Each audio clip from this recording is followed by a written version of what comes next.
That bloodstained man was speaking incomprehensible words.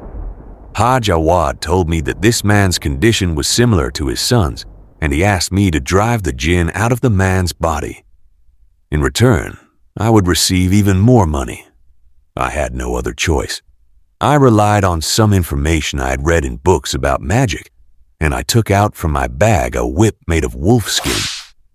I had heard that jinn are afraid of wolves, so I began whipping the madman.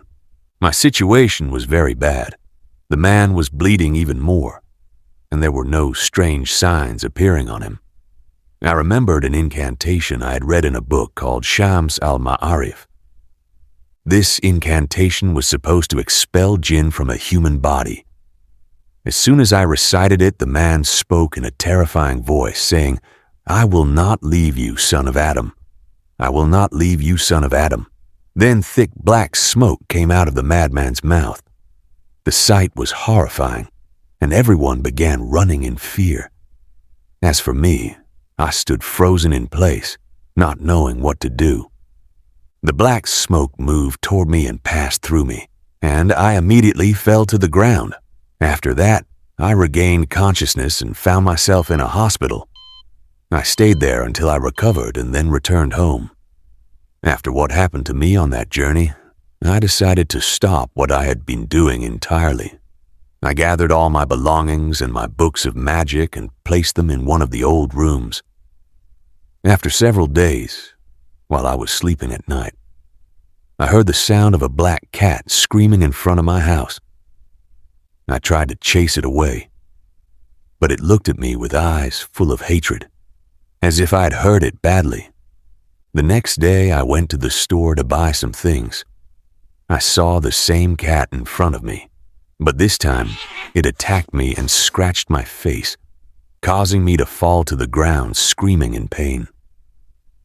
Then I heard the shop worker's voice saying, "Are you okay?" I opened my eyes and found that my face had no wounds. What I saw next terrified me. The cat was in front of me and no one else could see it. It was even walking and passing through people's bodies as if it were a ghost, with no real existence.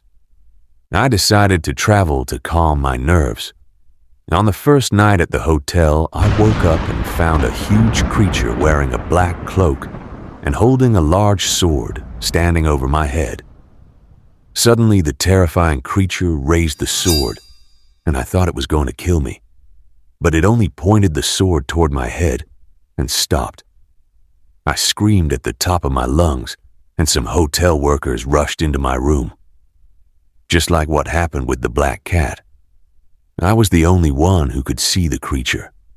I returned home, and the creature kept appearing to me for 13 days, just like the cat, which had appeared for 13 days. Then the creature disappeared and another being appeared. This time what appeared to me was Death. Death took the form of a skeleton carrying a large scythe. Like the cat and the terrifying creature, the skeleton appeared to me for 13 days. But before the last day ended, something strange happened. There was a loud knock on the door. I went to see who it was. It was Haj Awad.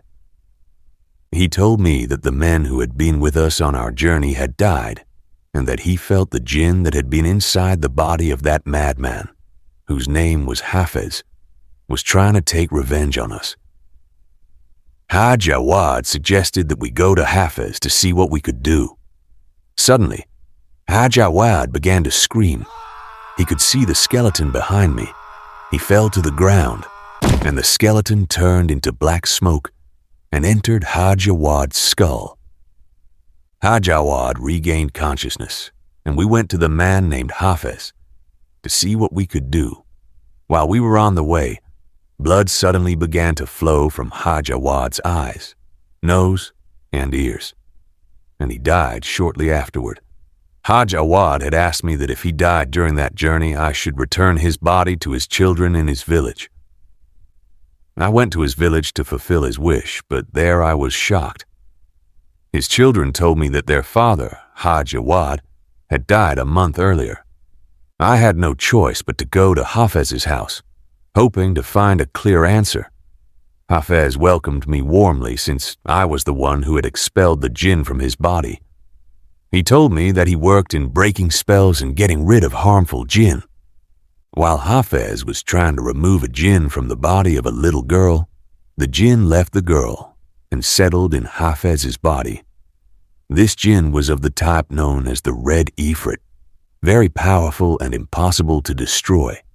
Hafez told me that although it was difficult to get rid of the Red Ifrit, there was a way.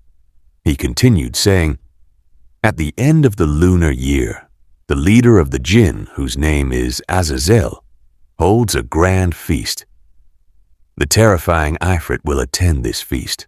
I will give you a magical black cloak that will hide you among the jinn, and when you approach the Ifrit, sprinkle salt on him. The location of the feast is in one of the nearby cemeteries." There were only 2 days left until the feast. I prepared. When the time came, I headed with Hafez to that cemetery. The grave was made of black stone.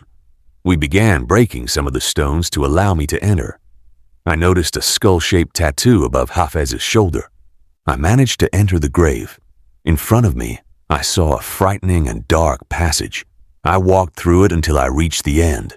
There was a hall containing all the kings of the jinn, led by Azazel. I approached the Red Ifrit and sprinkled salt on him.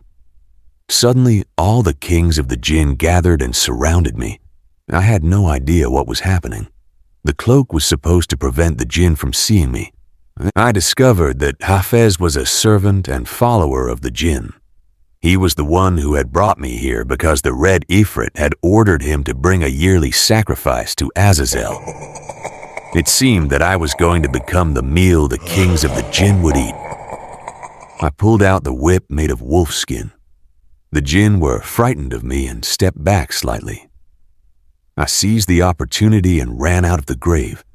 The kings of the jinn followed me, so I threw the cloak over Hafez and pushed him into the passage. The kings of the jinn took him, and I heard his screams afterward. I returned home, completely exhausted. I heard a sound coming from the bathroom. I went to see what it was, and found a plate with a piece of meat on it, bearing a skull-shaped tattoo. At that moment, I realized this was my share of Hafez. Alongside the meat was a piece of human skin with the words written on it. Azazel invites you to next year's feast.